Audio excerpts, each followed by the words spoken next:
Hello and greetings once again, fellow pals and gals of the YouTube universe. It's your boy, the Wolfgamer25, and we are back once again for, that very special time of the year, special time of the week, my apologies. But we're back once again for another riveting segment of Figure Friday. Well, folks, it's that particular time of the week when we spend some quality time together and basically nerd out about all things figure, Funko, merchandise, memorabilia related of all kinds, shapes, colors, and sizes of any sorts. So, you better believe anything of the sort you're going to find right here on this channel. Now, I do first want to point out, yes, I am wearing a sweater. For those of you guys who didn't uh, think that I would, but I'll give you guys a quick look at it because, as you can see, it says "Straight out of North Pole." That's right, folks. And as you can see, Santa here is sporting this beautiful pair of shades with his backup reindeer here, ready to take down anybody who doesn't believe. But that's just me. That's just me. And of course, it lights up. But I don't really want it to be too distracting. But I do know I have these lights back here, and I know it'll probably conflict, and uh, I'm trying not to do that. So what I'm gonna do is I'm gonna go ahead and shut that down. There we go. There we go. Oh, and of course the bells, of course. But as you know, we here at the Wolfpack, first all I want to say Merry Christmas, and I do hope that you guys had a wonderful Christmas Eve. I hope you guys got who did open gifts. I hope that you got some amazing items. I hope that you got everything that you wanted and more. But for those of you guys who didn't, please do not despair. Okay, even if you didn't get it this time, you are gonna get it. So please do not despair. But as you know, we here at the Wolfpack we care about one another, and if you, as you know, if you haven't already, please, I invite you to go and grab yourself something to eat, something to drink, or even a snack if you want to, because as you know, as a wolf pack, we care about one another, and as you know, as the alpha and the leader, I do care about you guys, and you guys are the lifeblood of this channel. I want you to be able to take care of yourselves. So please do and go ahead and do that, and heck, I'll be here waiting. And as you know, it is that special time of the week, special time of the year. Of course, it is Christmas. Um, I did open my gifts last night, and I'm happy to say that I did get a lot of things that I was asking for, and I'm going to be revealing a few of them tonight. And I do hope that you guys will look forward to it because, hey, I, oh man, I'm very ecstatic about it. Very, very happy. Oh, this gives me a chance to answer some messages. Okay. Oh, you don't say. And I'm actually reading a report here, folks. My heart goes out to those who were devastated by the event that happened. And uh, what was it? You know what? I apologize. I just want to say my heart goes out to the folks who were hit by that event, the bombing. And I do hope that you guys are staying safe, and I hope that you're, being protected and taking care of yourselves, making sure. It's ridiculous. Said that it was intentional. Man, what kind of person would do that? I mean, come on now. But as you can see, I can see it right here, even though I know it's right there, and I'm not really seeing it, but I know it's right there. We have hit the 3-minute marker, so we're gonna go ahead and get started. I want to say hello and greetings to those who will be joining us, whether it be live or as a highlight. I hope that you enjoy, because I invite you all to sit back and relax, take a breath of relief, and just relax, because as you know, it's just you, me, and the merchandise of tonight. Now, somewhat of a little bit of a trim. I know it ain't much, but my head was starting to get a little bit suffocated, so I wanted to chop off just a little bit. I know it doesn't look like much, but hey, I like it. But yes, as I said, I hope that you all had an excellent Christmas Eve, and I hope that you got everything that you wanted, and that you're ready for tonight's episode, because tonight, well, we're not going to necessarily be very holly jolly, because tonight's particular episode, we're going to be heading back into the arena of Mortal Kombat.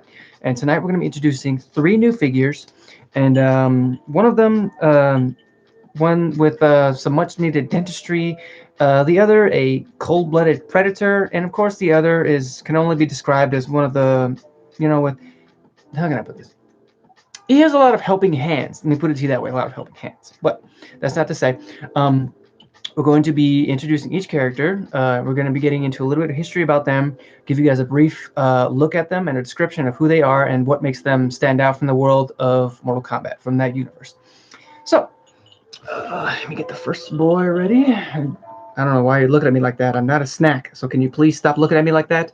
Thank you. It's not my fault that your dentist didn't want to help you because you tried to eat him. Okay, please relax. Some people. But as I said, first up, we're going to be heading into the Wastelands Outworld. We're going to introduce a very unpredictable and violent character from a race of beings who exhibit this type of behavior. And the character, ladies and gents, as I said, he is one of those who was in much needed of dentistry or dental work, but unfortunately, he took the initiative and didn't really comply, and he ended up eating the dentist. But luckily, I was able to help contain him, and he will be unleashed tonight. So, as I said, ladies and gents, please help me give a big Wolfpack welcome to the general of the Tarkatan race, Baraka. Yes, that's right, folks. That's right. That's right, Wolfpack pals and gals. That's right. The ravenous and deadly warrior. Now, I didn't get the chance to take the initiative to take the devil's tape off, but that holds no avail to me because I'm still going to be revealing him tonight. And then this is the Mortal Kombat 11 variation. And of course, like each McFarlane figure, they come with a stand, which of course I'm very happy that it does, because judging by his footwork, he might need some help standing. There we go. And there's the stand. All patented, of course, for the Mortal Kombat characters. Just get that in there. Okay. And oh, good. Luckily, he has no holders, none of the devil holders to hold him down. Okay. I love the little accessory that it came with because it came with one accessory, and of course, it's a very thinkable accessory. But I'm not complaining. Okay. And here he is, folks. Baraka. Don't worry, he's not gonna hurt you because, as you can see, he just ate. As you can see, sporting his Tarkatan warfare gear. And as I said, he is the general of the Tarkatan army, or the Alpha Tarkatan, because as I said, folks, the he is I'm sorry, I'm sorry. This is just a really cool figure. He made his debut in the second Mortal Kombat game, which of course was back in the 1990s. I am happy to say that I did play it. He wasn't really one of my main fighters, because he was just more of those annoying fighters that I had to go up against, mainly because he was so good at what he did best, which of course was killing, and of course beating me, which of course I'll never forgive him because he's always a very, very good fighter. But as I said, he comes from a race of nomadic mutants, which of course are called the Tarkatans. And as I said, they exhibit more aggressive and deadly behavior. They are cannibalistic, so they are man-eaters for anybody who cross their paths. I don't believe that they would eat their own kind unless it was to do with either like wounding or maiming instead of killing. But that's not to say he didn't do what he had to do when it comes down to it. But as I said, they were actually in service to the Emperor of Shao Kahn, acting as one of their main sources of armies. And of course, they were not necessarily necessarily the last line of defense. They were as the first line of defense, which meaning they would be the first into battle. And in doing so, a little bit of history about these guys is that they were originally thought said to have been crossbred with Netherrealm demons and, of course, the humans of the Outworld lands. Because believe it or not, there was people in Outworld. Because of course, essentially, Outworld is just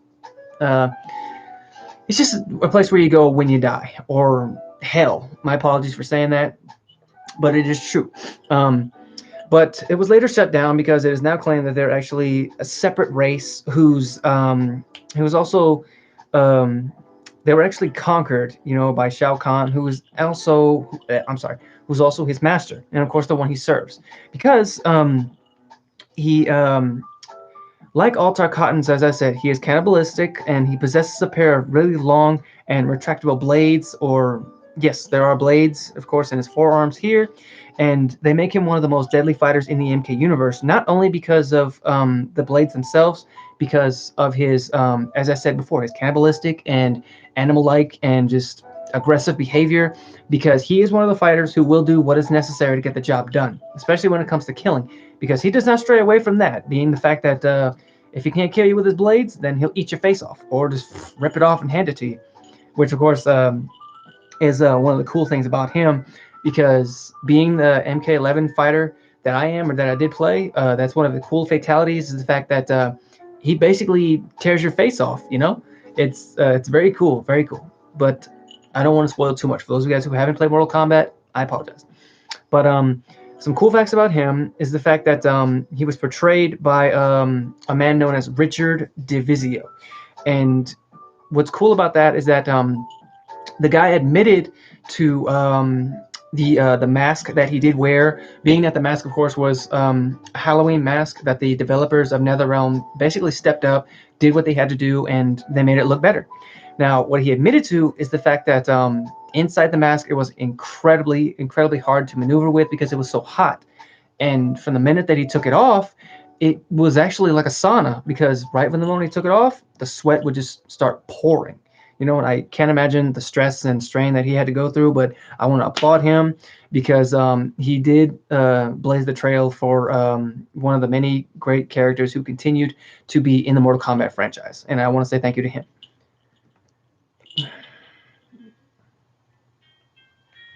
Okay.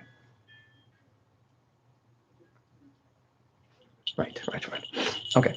And what's cool also is that Melina actually, even though over the years where him and Melina had never seen eye to eye, and it seemed like they were constantly battling, there was a time during the Armageddon series, or the Armageddon saga.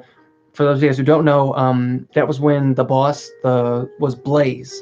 And it was during that time when Baraka had beaten him, where he was infused with the power of Blaze, when Shao Kahn and Onaga had actually looked to be the ones to beat him and destroy him. It was actually during that time where his little blades had actually grown at least 2 or 3 sizes longer than what he'd already had before. And he spared no expense in cutting them down and killing them instantly. But here's the twist. The one person who he was always fighting with, Melina, had actually ended up becoming his queen, because in that moment she had to make a decision. She was offered the chance to become his queen and rule at his side, or be cut down like Shao Kahn and Onaga. And I thought that was very cool, really, because she made the right decision in saving her life. Because, hey, let's be honest here. Baraka spares no expense, and he would never have given her a second chance. And as I said, he did come with one accessory. And being that it's a thinking fact, well, that's due to the fact that it's a brain. Yep, very functioning human brain. Of course, the hole where it is going to be impaled by this thing here. There you go. And of course, it's one of the main delicacies of his is, of course, the brain, because that's basically where all the precious memories are stored. So it adds flavor to it. You know what I'm saying? Ooh. And as I said, this was just a very cool figure. Really cool. And I'm very happy with it. I love the fact that it's posable. The color scheme is great. I love the fact that they didn't really cover up his fangs as much, because it shows his more ravenous and just more primal side. And dang, I love the paint job. Really. Let me just give you guys one last look at him. And like I said, don't worry, he's not hungry right now because he's got something to eat here. Oh boy, this is cool. So, let me just. Okay, cool. Updates. Okay, everybody's doing good. Good. Everybody's doing all right. Good. You guys doing good? You all right? Okay. Now this next one, I'm going to apologize, because I did get to open this one prematurely, so I do apologize, folks. But now we're going to go ahead and heading into a different direction. We're going to still be in Outworld, but we're just going into a different direction, into the Wasteland. And we're going to head a bit further into the world of Outworld, as I said, to try and find our next combatant. Since he can camouflage himself, I'm not really too sure where he might be lurking. That's the terrible part, being that he's a master of stealth. Wait. It just clicked. I know where he is. Hang on. Just come here. Ow. Why would you bite me? Hey, just relax, please. Sorry. Um, Now, as I said, I want to apologize because in my hurry to open this guy, to receive him, this green badass, I did open prematurely, and please forgive me because I'm going to introduce one of the more key characters who also made his debut in the second Mortal Kombat game. He is introduced from a race called Saurians, and basically what that is a more cold-blooded and reptilian race. And ladies and gents, please, I would like to give you the man behind the camouflage, and of course the big, probably I'm gonna say one of the biggest masters of disguise, due to the fact that yes, it's true he can't camouflage himself, but that's not to stray away from the fact that he's a very great fighter. So please, ladies and gentlemen, please, I give you Sizoff, or more commonly known as Reptile. Yes, that's true, folks. Now, I know what you're thinking. Where did the name Sizoth come from? Well, that's because due to the fact that that's his real name. Sizoth is later revealed um, in the Mortal Kombat X series to be his other name, which of course he was given on his home planet. Now, we're going to get more into that, folks, please. We're going to get more into that. Now, as I said, he is one of the few original characters who made his debut in the second Mortal Kombat game. And he is also. Now, I just want to give a quick pause for a second, mainly because it sucks because he didn't really have a very good upbringing because in the beginning he embodied what was basically known as an unhappy underling. And since he's physically impulsive to look at and just grotesque, I'm happy to say that I procured the human variation of him, but there's a twist on that and we're going to get into it. It's the thing about him, what makes him different from all the other Mortal Kombat villains or fighters, is the fact that he's renowned for his great strength, great stealth, and of course his unquestionable loyalty. Now, doing to the fact that he doesn't strive for like power or to take the throne from anyone else like Shao Kahn, mainly due to the fact because he's so loyal to Shao Kahn. And as I said, he just he wants to be free, but not only does he want to free himself, but he wants to free his homeworld, which of course in this instance is Zatera, of course, from Outworld's grip, and thus making him more, as I said, one of the most loyal people to Shao Kahn, next to Shang Tsung. But if I had to guess which one would be more loyal, it would have to be Reptile, due to the fact that in the beginning, Zatera was a happy place and it was a great planet. However, it did come under siege and it did become conquered by Shao Kahn himself. Now, I hate that fact, but in order to free his homeworld, Reptile had to become loyal to Shao Kahn. But he was also brainwashed. Now, I want to apologize, folks, if I do apologize, because it's only for the reason of that sort. Because he did get brainwashed by Shang Tsung and by Shao Kahn at the same time, because he was later revealed that he didn't really know he didn't know it, but he did have fits of like rage and confusion, so it really didn't make him much of an asset to because to himself, mainly because all he was looking for was freedom of his planet, and of course to see if he was the only remaining member. Sorry, couldn't think of the word. But I did find out some very, very cool and interesting facts about him. Is that in his debut in the Mortal Kombat 2 video game, it was revealed that he was a secret fighter. But during that time, he didn't really have his own move set, if you will. You know, not none of the acid-based attacks or anything like that. He was more of a sort of palette swap and a mixture between Scorpion and Sub-Zero. Now, doing that to say that is the fact that he only had Scorpion's spear, Sub-Zero's freezing ball, and I believe he had a few other moves, but I didn't get a chance to look into that. And it's actually very later revealed. I think it was in Deception. During his ending, it was shown that his body was actually used as a sort of an avatar, if you will, for the Dragon King Onaga, which of course it didn't really last all that long because thanks to the efforts of Nightwolf and what was the other one? I believe it was Raiden. They were able to quickly separate the spirit from the body, and of course, Reptile remained who he was today. Whew. Now, before I get to the most interesting facts, he does have a plethora of very cool accessories, which I'm happy to say I'm going to reveal to you guys today. He does come with two interchangeable masks, and of course, the one you're looking at that he has right here, yes, the cloth one here, and of course, he has this one also. I believe this is the more, vented sort of mask. I can't really say for certain, but I do believe that that's what it is. If it focuses, come on, camera. Maybe if I put it up a little closer. Yeah. Now it looks like I'm wearing it.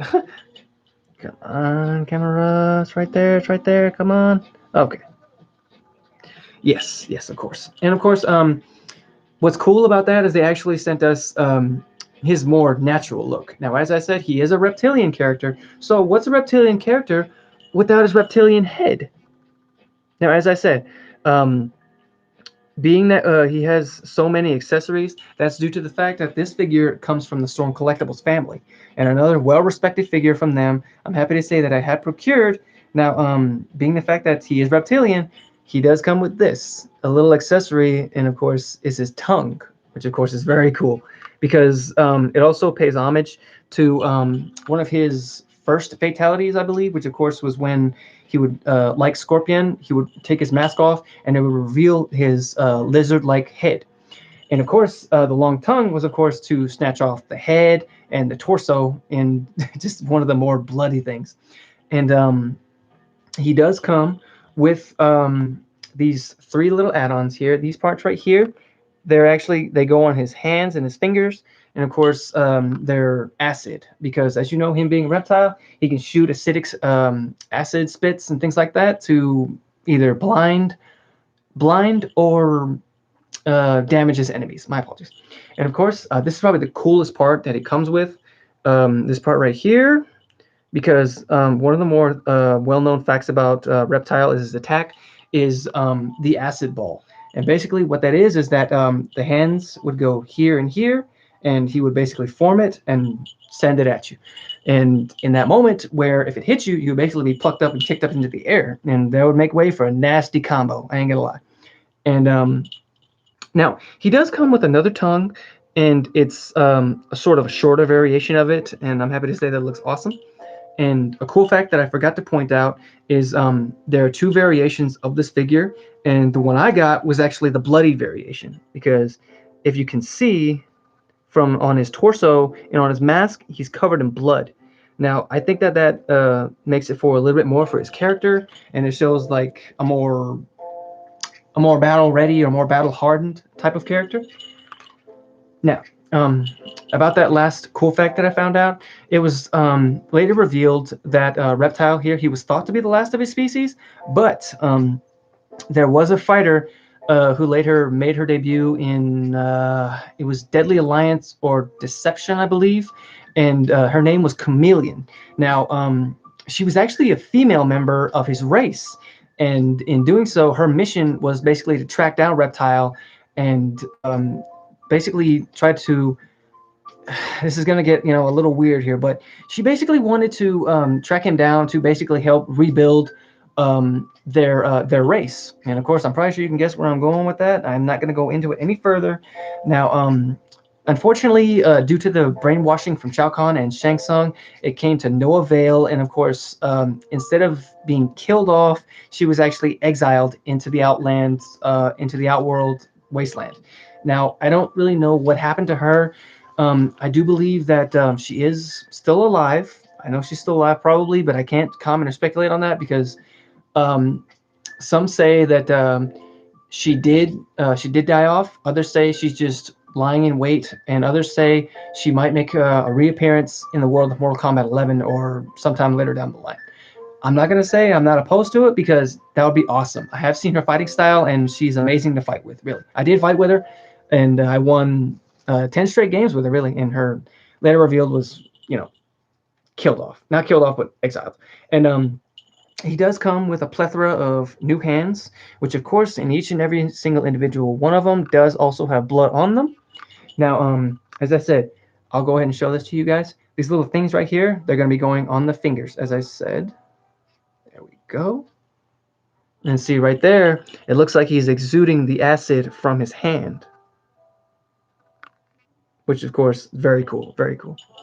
There's come with one for each hand, so not to worry about that.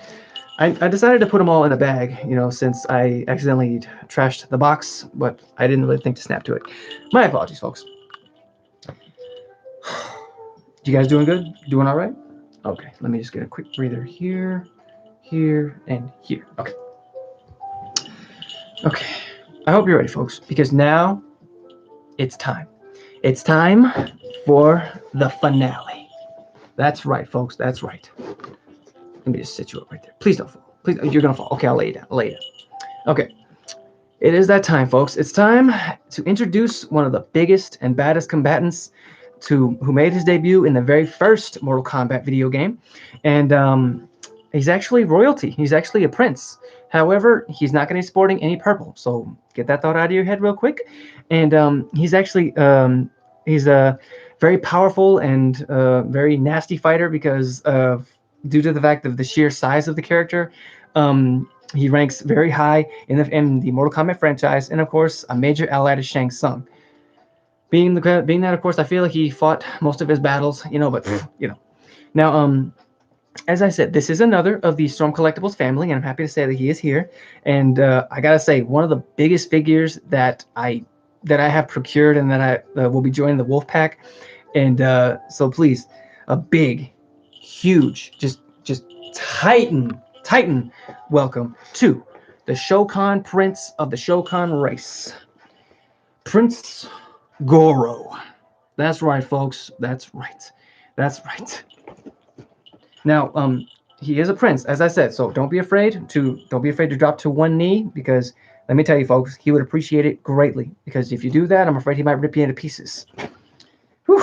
Now, as I said, he is royalty. So let me just go ahead and get him out of there. Whew. I love the fact that they sent the big background. I might be able to use that one a whole lot easier than the small one. This guy is just massive. Ooh. Dang, look at him. It's easy with the plastic. I love one of the things that I love about the Storm Collectibles family is the fact that they take care of their figures. They baby them and they detail them like crazy. But let me just get him out. Here, give me your hand. Give me your hand, Prince Goro. Come here. Ooh, and he is massively heavy. Dang, I gotta say. Oh, he's missing something. Hang on, folks. Hang on. Let me just get it out of there. Come on. There you go. Okay, let me just help you here real quick, Prince. Just let me give you a quick whip. Quick workup. Right there. Perfect. Okay. Wow. Okay. Ready to reveal. Here he is, folks. Here he is. Woo! Look at this. Look at this guy. Prince Goro. Come on. If I do this. Yeah. Ooh, look at that. I just love the detail on this guy. This is amazing. As I said, this is the biggest massive figure that I've ever had in my entire life. Dang. Okay, I'm sorry. I'm so sorry. This is just I love the figure. I love all the posabilities. I call it posabilities and posableness and possibilities mixed together. So I call it the posabilities, because of so much you can do with him and just with his character. Whew, I love the fact that every single joint on him is fully posable, including all four arms. He does come with 8 interchangeable hands, of course, 4 each, 1 interchangeable face, 2 of these ponytails actually, and of course, oh cool, he comes with energy blasts. Oh wait, oh those are fists. Okay, that's awesome. Wait, what's that? What's that on the back? Ooh, uh-oh. Okay, easy. Just get back in there. Thank you. You just stick right there. Let's just get this off real quick, folks. Hang tight. Ooh, sorry about the noise. Come here, stay right there for me, okay? What is this? Oh, cool. It's actually Come on. It's actually, oh, it's a stand. Oh, yes. I love it when they include the stands, really. Mainly because that gives new meaning to the terms extra posable, you know? This is just awesome. I can't get over this figure. This is just amazing. Like, really. There we go. Okay. Oh, okay. I see now. I see what you do there. Comes with two interchangeables. One of them, of course, is being the claw, which of course is help made for stability, and of course, the other one here, being sorry, the backwards, being of course the more posable type needle type thing. It also provides stability, and I'm happy to say that I have it now. Woo. But before we go any further, I want to go ahead and give some history about this guy. He is royalty, as I said. He's part of a race known as the Shokan. And what they are is basically a race of half human and half dragon type warriors who live in a subterranean kingdom known as Kwatan. And that's, of course, in Outworld. Of course, as I said, subterranean means it's underground. So I can't say if it's like inhabitable. I do believe it is because, as I said, being that he's not the only one of his race, there are others such as Kintaro, Shiva, and of course I know Queen Shiva. She made her return in Mortal Kombat 11. For those of you guys who didn't know, Kintaro, I do believe he was done after Mortal Kombat 9, I believe. I do apologize. I mean, he was a great fighter, but unfortunately, he didn't make the cut. My apologies. But who is he, you ask? Well, as I said, he's one of the powerful. He's one of the most powerful, biggest, baddest warriors in all the MK franchise. And being that not franchise, but history, mainly because he's made his debut in not just the game, but in comic books, and of course in the 1995 live action film was his first appearance. And as I said, if the history of Mortal Kombat has taught me anything, it's that this guy is one of the more just dangerous because he's won 9 whole consecutive Mortal Kombat tournaments, folks.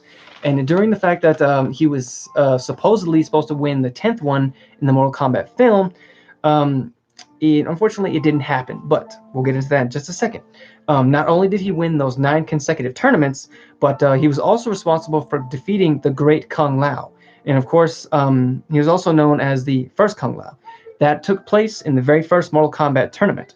And that, of course, gave him the more powerful assets and needs to continue on. And during that time, he remained undefeated for over 500 years. I mean, that is a huge milestone, especially for a guy in his age. But he's also served as the commander of the Outworld's armies, and who are also responsible for crushing many like rebellions or conquering many new realms for Shao Kahn himself, due to the fact that Goro here was actually Shao Kahn's favorite soldier or favorite general. This is why he showed him such sympathy and just, oh man, such raw power. He gave him his own army and any kind of necessary means he needed. Because it was later revealed that Shao Kahn respected Goro out of all of his other allies, like, period. Because he knew what power he held. But it was great. It was a great thing, really. I mean, heck, the first time I saw this guy was, as I said, in a 1995 live action film. And even then, he scared the crap out of me because I never thought that someone could be like that could even exist. Just, wow, you know? But in the as I said, he helped in dominating so many realms in the process. However, he was defeated in the 10th Mortal Kombat tournament by Liu Kang, thus stopping Outworld's reign of terror on Earthrealm, but that didn't stop them from trying to beat Earthrealm or trying to conquer it from Mortal Kombat tournaments. I'm happy to say that they have remained well and undefeated in the Mortal Kombat era when it comes down to Outworld versus Earthrealm. So I'm happy. But I did find out some very cool and interesting facts about him, some that I never even knew existed. But the first one was actually pretty cool. It was revealed that Goro here, he actually had an older brother who he actually fought in the presence of their father in order to gain a not necessarily the throne, but it was a prized diamond encrusted egg. Now, what made it so interesting and sort of, ironic is the fact that Goro had lost to his big brother, but later down the line, when Goro was actually dangling from a cliff, his older brother helped him up, and in that split second, Goro had actually pushed off his older brother into the chasm, thus beating him, and taking the egg. What? I feel bad, because me, I'm a little brother, but I don't think I'd do that to my big brother. Shout out to him, and I hope you realize that because I love you. And a little further down the line, it was revealed that Goro here, um, it was in the Mortal Kombat Gold ending, that he had a son, but no real information was revealed on that because it was never really talked about. It was never really talked about subject, mainly because they decided to concentrate more on Goro's story and his continuance. And probably the most cool and interesting fact that I found out is it basically pertains to the film. And during that time, thanks to most sources, and of course that I read up information on, it was showed that two of his arms were actually animatronic instead of like being used by puppetry. And to me, I feel like the more animatronic phase would be more beneficial than the puppetry, puppet based, is because it gives more sort of meaning and like dynamic to the character because it helped to shape one of the scariest in characters, bring him to life. Because that was just amazing, and that was one of my favorite films. It aged like fine wine because I can watch that movie 100 times, never get bored with it. But as I said, we'll talk about some accessories. As I said, he did come with two interchangeable ponytails, one interchangeable face, and it's looks like a more unimpressed type face. Come on, camera, focus. There it is. Yeah, and like I said, I love the detail on this guy. They got his red eyes just right, really. And being at he is, I said, he's a Shokan, so he's half dragon. Now, what do dragons like to do? They like to breathe and shoot fire. Now, that's what basically these things are. Now, look here. As you can see, it is a fireball, but if you look closely, it's in the shape of a Shokan fist because that acts as sort of like one of his projectiles. And of course, not only due to the fact that it's one of the more annoying projectiles, because not only can he do that, but he can also do the sky jump. And basically what that is, he just jumps, teleports, and then boom, he squashes you. So what are you gonna do? Oh, okay. But I'm gonna go ahead and end the stream right there, folks. I want to say thank you to those of you guys who came to join me tonight, and for those of you guys who are going to be watching this as a highlight, I hope that you do enjoy it. Now, one thing that I did also get was, let me just go ahead and reveal that real quick, was this boy right here. That's right, folks, Cyberpunk 2077. And I am going to be breaking it in tonight. And of course, as you can tell, I am going to be streaming it. So make sure to keep an eye on the Instagram for when the official stream is about to begin, which shouldn't be very long. So as I said, I do invite you guys to come and watch me there. And feel free to hit the follow button when it does appear here. And feel free to sample either one of these videos right here when they do appear. And and as I said, I appreciate you guys. And until next time, stay safe, stay awesome, stay weird, stay yourselves. Lávase las manos, por favor. And make sure you look forward to my next episode. And I appreciate you guys. And also, I want to give a quick shout out to a newest member who joined the Wolfpack. I want to say thank you, and I want to say welcome. And until next time, guys, please be safe and Merry Christmas. Okay, peace.